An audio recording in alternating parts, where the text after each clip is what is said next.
favorite films, History of the World Part 1. And last month we were surprised with a sequel we really were told never to expect. Any Mel Brooks fans in the house? Woo! Okay, it's my pleasure to introduce our panelists for today. Barinholz, Wanda, Sykes. Yeah. David, Wanda.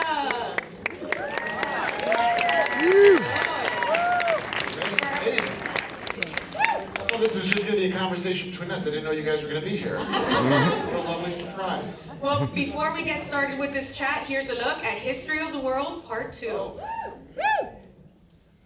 See you. Shout out to the Dreidel who had no lines in this disc. It was eerie. I forgot how funny it is that you had that stupid, like, laser futuristic eye patch on. All the black characters in space have like something, Jordy had the air filter, around his eyes, so there's something.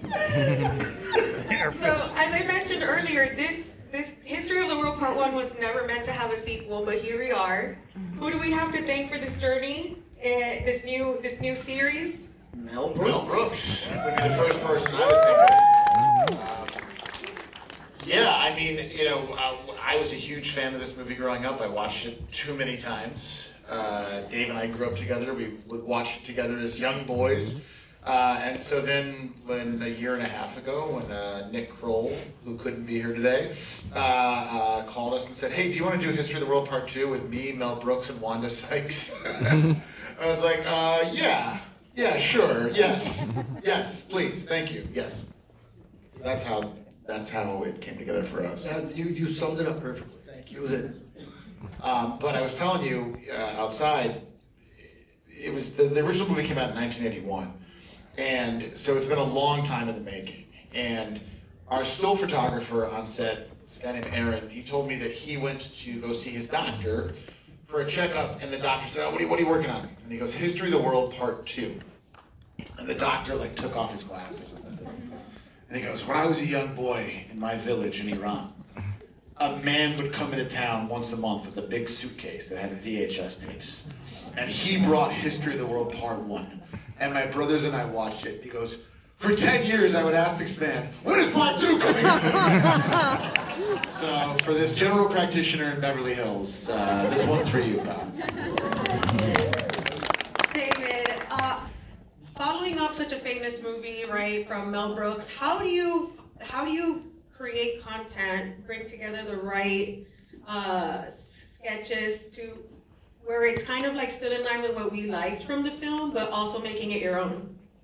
Well, yeah, that was exactly it. Just following the model of the movie we thought was just the way to go, with bigger, 20 to 30 minute stories with funny sketches like the 15 Commandments, which you talked about, backstage in between. Just that was what we felt would be like the most satisfying way to carry it through 8 episodes. And then there was a lot of shuffling around in post and editing, where are we how is this all going to fit together? But yeah, the original plan was always do these big chunks, these 4 stories, with Ike, Wanda, Nick, and our Jesus Christ story, and then fill it in with a lot of random sketches all over. Yeah, what he's talking about is that I was telling him earlier that I used to torture my Sunday school teacher.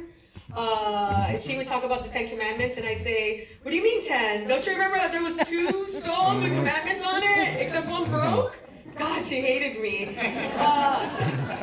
She's here today, stand up. I think a lot of us did, personally, all I know about the Inquisition is from a Mel Brooks musical. Yeah. I don't know nothing about the actual Inquisition. It was hilarious, don't worry. Yes. It's so now for this generation, we have a lot of new fun stuff, like the Shirley Chisholm sketch was so funny to me. So Wanda, talk to me a little bit about creating that and really just making the classics for today. Well, when we were coming up with the tent poles, and then the guys were like, "So what do you want to do, Wanda? What what's?" I was like, "I always wanted to play Shirley Chisholm," and they all laughed, and I was like, are they laughing because it's funny, or are they laughing because it's absolutely ridiculous and dumb? Yeah.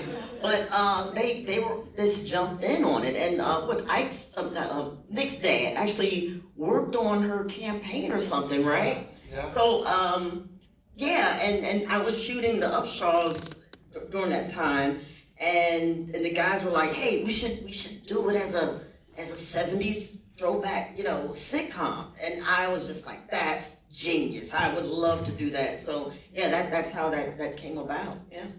Were there any sketches that didn't make it on the show just because they were like too naughty or something? Because a lot of people, I know when this was first announced, everybody was worried that in today's world you wouldn't really be able to do what Mel did, and you guys really did.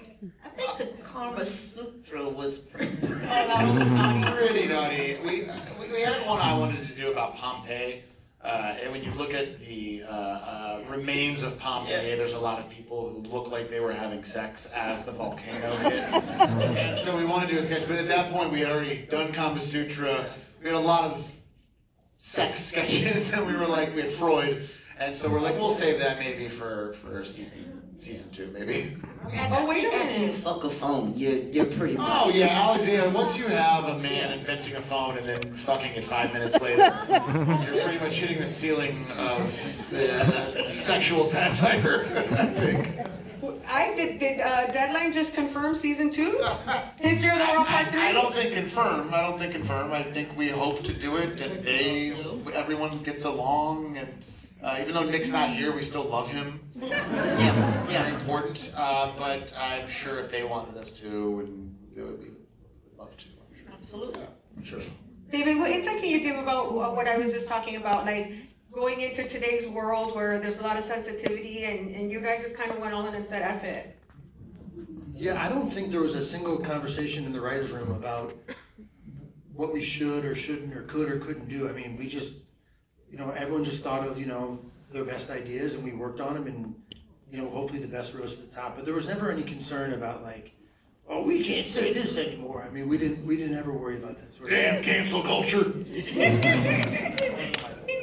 Well, that's great, because that's what makes the show so wonderful. David, did you have any favorite sketches? I want to hear from all of you what your favorite sketches were. Let's go to Wanda first, because we haven't heard much from you. Oh, wow. We want to hear more Wanda. I know, but my favorite, I don't know, something about D-Day. Just big laugh. Yeah, D-Day, I think. I like D-Day. I like the build of statue removal and ancestry, and then finding out that the people that own the statue removal company are all related to Kublai Khan, and that those kind of 3 sketches married together. I loved, speaking of Kublai Khan, the real concubines of... That's it. That's the one. Yeah, that one with... I happened to watch some of those shows on Bravo, and to basically get to do our own version of that with a bunch of hilarious actresses and one adorable sheep was probably my favorite. And you guys shot during the pandemic, because I was curious backstage, wanting to know how much fun it was in the writer's room.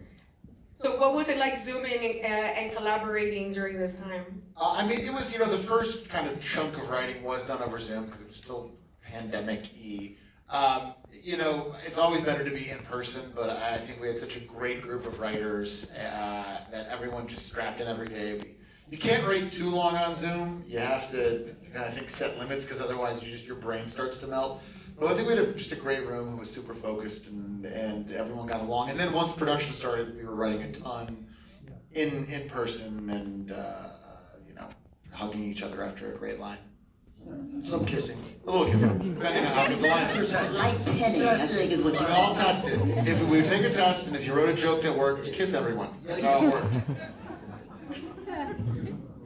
Wanda, I want to hear more from you. We had a blast.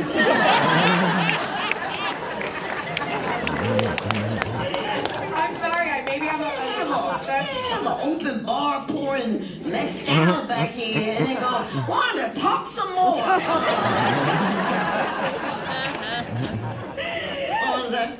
This show is just really so funny, and it captures everything that the Mel Brooks original was. and really is making it for today. Do you guys have active plans for like what stories we can go into next season? Well, I mean, we overwrote the show. We wrote so much, and there were so many. It's history. You know what I mean? It's literally a giant globe spanning thousands of years. So there were so many places we wanted to kind of get into, and we just ran out of time and money. Cuba was a place that we were really excited about doing a big story in. Maybe we can do that. But there's just this infinite amount of things to draw from. And so, yeah, it's just kind of limitless. I'm Cuban if you need any consulting. Ooh, here we go. That's how show business is done. So for anyone who has not made the time yet to watch the show, why should we watch it? Listen, there's a lot of stuff out there that's heavy, and the world is very heavy right now, and there's a lot of shit happening. And I think this is a show where you can literally just kind of unplug and watch them all. Like, don't just watch a couple, watch them all, and it's very, guys, it's good to be silly sometimes, I think, and it's good to watch sometimes some silly shit. And I think we've done our best to give you a nice portion of some pretty silly shit. Wanda, did you agree? I totally agree. I agree with that. And also, the cast is incredible.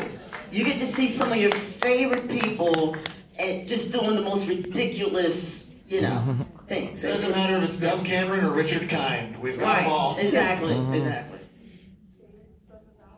I have to close this out With a rap. No. Go.